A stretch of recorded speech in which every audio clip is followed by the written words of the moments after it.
Hi, it's me, Essence from the internet. As you can tell from the title of this video, today I'm going to be giving a review of Stephen King's Misery. I read Misery by Stephen King and now there's nothing left to do but talk about it. And boy, does this book give you much to discuss. So let's get into it. So if you guys see me glance off to the side, it's because I took some notes of some things I want to cover. So let's get this party started. In summary, Misery basically follows an author by the name of Paul Sheldon. Paul Sheldon is known for his Misery book series that are pretty much bestsellers. He's incredibly successful. He is kind of like the Stephen King of this universe. And one day he gets into a car crash in the middle of a snowstorm and he is saved by his #1 fan. Only, is saved really the word?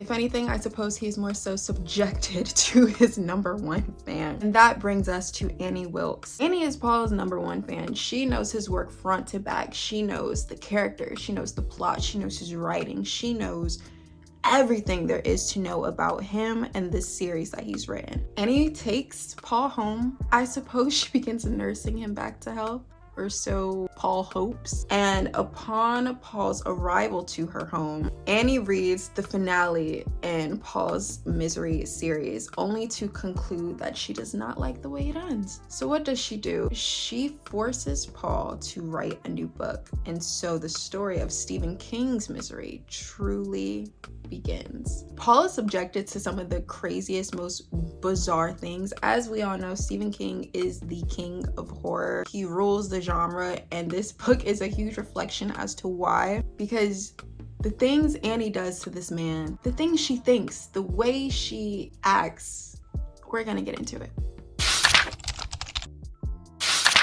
I want to talk characters, starting off with Paul. One thing I really love about Paul is not only is he our narrator, but he's also a writer. He writes books for a living. So we, the readers, get the best of the best storytelling, and you literally see Stephen King reflect his writing abilities through Paul Sheldon, the successful writer in this book. So Paul is telling us this story as it's happening to him. He talks about getting into his car. He talks about getting into this accident. He talks about getting into Annie Wilkes' home of horrors. And literally from page 1, pulls you right into it. The way Paul describes Annie is so vivid and so interesting. Now, there are 3 words I've used to describe Paul in my notes, and those words would be blunt, willful, and layered. He's an interesting character because Paul puts up a fight. He really does. And I don't only mean physically, I mean mentally as well. He goes through some mental trials and tribulations with this woman. And to see that mental struggle and him constantly trying to keep a grasp on his own mind is so bizarre and insane to just witness. He continues to try. He does. You gotta give it to him. And he's also very blunt, even when there are moments where he shouldn't be, where he has to voice his thoughts to this woman who he's literally at the whim of. Because after this accident, I didn't even mention this part, after this accident, Paul's legs are pretty much damaged severely at this point. So when he's in Annie's home, he can't walk. He's literally in the bed. She provides him a wheelchair. She is ultimately his caretaker. He is incredibly reliant on her for food, for medication, for using the bathroom. He needs her for everything. And it creates an incredibly unfair and cruel dynamic because he is subjected to the whim of such insanity, the insanity that is Annie. When I say he's blunt when he shouldn't be, there are moments when he lays it on her, and it's all that built up frustration and anguish because the things she puts him through to get him to write this book is so awful. There are moments when you're just reading it like, Paul, just don't say anything. Just do the thing. Just do the task. Like, get out of this situation.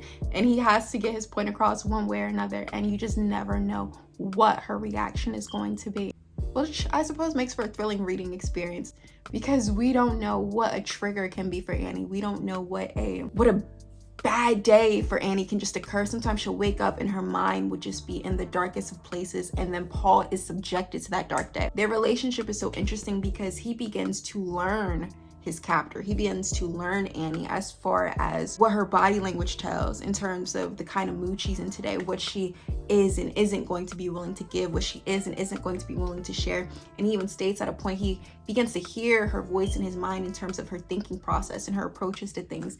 Because one thing I will say, the mind is capable of the most extraordinary things when it has no other choice but to be. And so you see him learn her in such a accurate way to a degree, despite him trying to reign control over his own mind, because he starts to lose it a little bit too in the situation, which you can't even blame, dude, because again, so much just goes down and he's learning her. He's also trying to learn the best way to be rid of her. So I guess to get a bit more into Annie, I wrote in my notes that there is an enchantment of her madness. As a reader, this is such an interesting character. No one you want to come across in real life, but in a book, it is fascinating. There's almost an endless possibility in the sense that you don't know what she's going to do next. You don't know what she's going to say, how she's going to respond to something, what mood she's going to wake up in that morning. And so it makes for a thrilling reading experience because the unpredictability is so uncanny when it comes to this character. So just to give you guys an example as to the madness of Annie Wilkes, there is a scene in the book where she catches a mouse in her house. She sets traps, catches one, and she's talking to Paul while holding this mouse in a trap. This woman proceeds to remove the mouse from the trap with her bare hands. At this point, the mouse is still somewhat alive. It might be a rat. Either way, to some degree, this mouse is still alive. It's on the verge of death, but she sees that it's alive, so she kills it and crushes it with her bare hands. The mouse starts bleeding, the blood gets on her hand, she like tosses it to the corner, the other end of the room. And as she's talking to Paul in this somewhat of a daze, she zones out a lot, and it's super spooky because she'll be in the middle of a speech, a lecture, a recall of a memory, and then she'll just completely zone out. And then she'll just pick up where she leaves off. And it's the kookiest, craziest thing. She has one of those moments where she's talking to Paul after she's thrown this rat and she's zoning out, and then subconsciously she starts, I can't even say it. Subconsciously she starts sucking the rat's blood off of her fingers like one would a jelly donut. And it's crazy because Paul does compare it to the way she eats food. She has a massive sweet tooth. She's always eating a lot of junk, and she'll just make a mess of it and it gets everywhere. And her interaction with this mouse's blood is very similar to that, and it's just so gross and disturbing and so unexpected. It's one of those you're reading and you're like, no, she doesn't. She's not going, and then she does. Like, she actively just, ugh. It's so ill. It's so ill. And I feel like it's also another moment that just shows the psychological warfare the story puts you through, because there are moments where she's not actively hurting him, but it hurts to be Paul, and we feel the hurt of being Paul through reading through Paul, and it's like, what on earth is happening? But yeah, that's just to give you an idea as to the kind of woman Annie is. That's not even a spoiler for real, you guys. She's done so much. The list goes on. This lady's done a lot of stuff throughout this book. I think the main heavy hitter scene everyone talks about that this story is known for, I guess I'll call it the foot scene. I don't want to spoil that at all. That's one of those you really gotta read to find out. Prior to reading this book, I'd actually never seen the movie Misery with Kathy Bates. I was talking to my mom about it because she'd seen the movie and she never read the book, and I'd read the book and I'd never seen this movie. So after I finished it, I was like, hey mommy, let's watch the movie. I kind of wanted to talk about some of the similarities and differences of the film versus the book. I definitely got to start off by saying, love Kathy Bates as an actress. She's so talented. And I looked it up because I was like, didn't she get an Oscar for this role? And she did, and I could completely see why. She killed her performance. We hear so many readers say this. The book, way better than the film. I guess I can kick off with that. The book is so much scarier. You watch the movie, they really lighten the load of Annie. The length she's gone, the movie does not touch the book in terms of scary. I feel as though the book is also a lot more emotionally daunting as well. We see Paul struggle so much more in the book, and I guess because we are in his mind when all of this is taking place, but even the emotional wreckage she does, we witness in the book so much more. You really feel for this character. There were moments where I really had to put this down, and I was just like, no more. I can do no more for the night. That is all I can take at this time. But one thing I actually did like that I did prefer in the film was Annie's, I guess, obsession with Paul. She really sells the #1 fan more. In the book, Annie does say she always loved Paul as a writer, as an author, but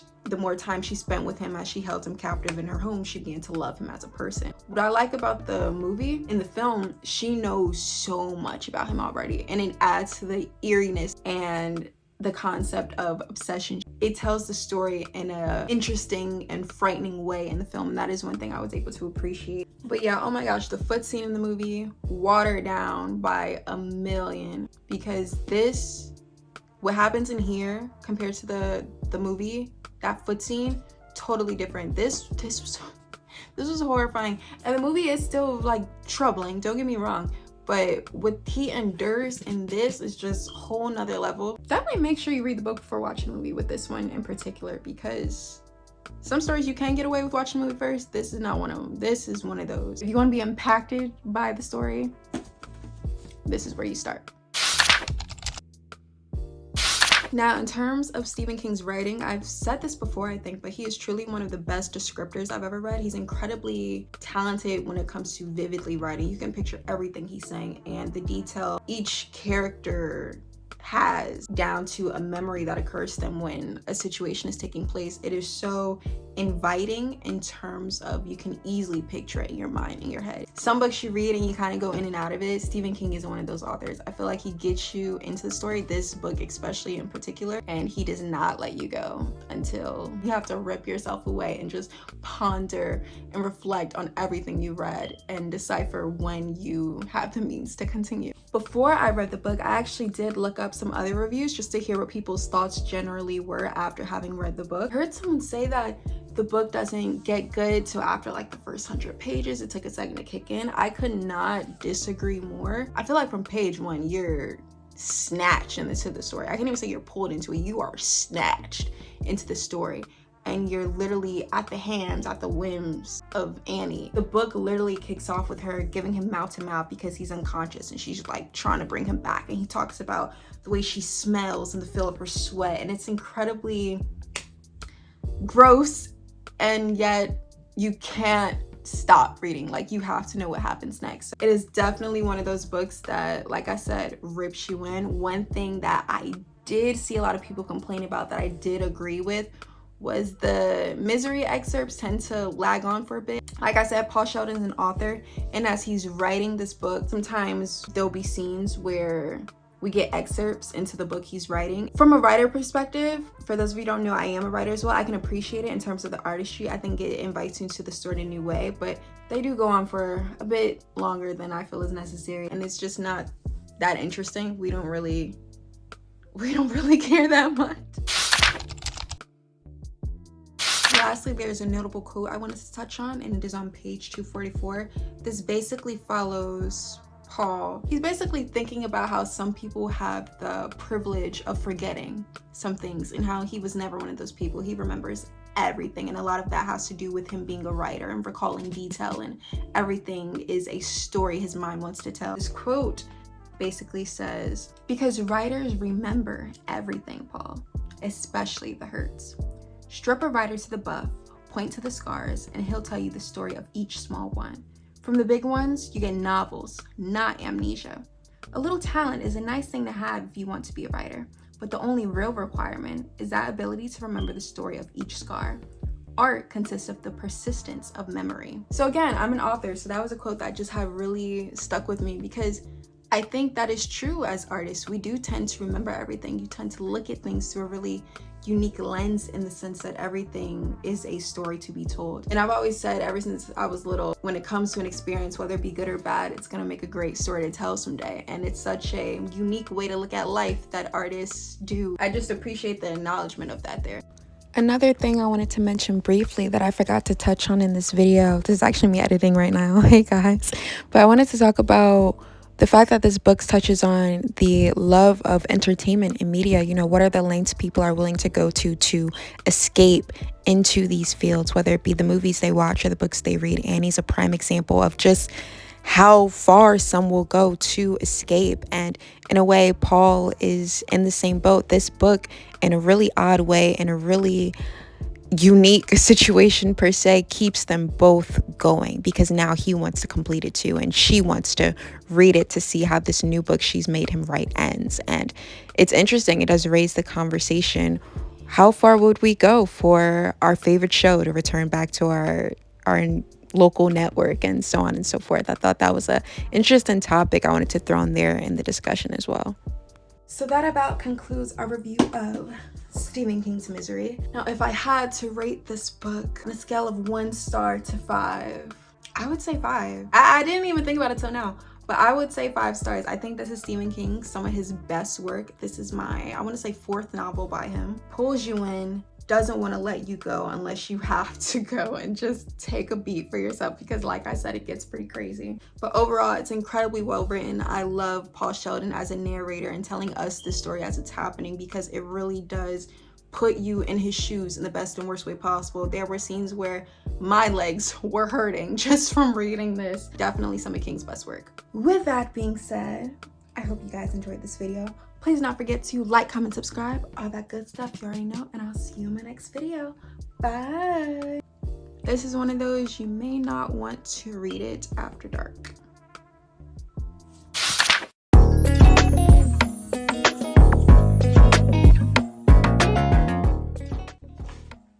Oh, hey, I didn't see you there.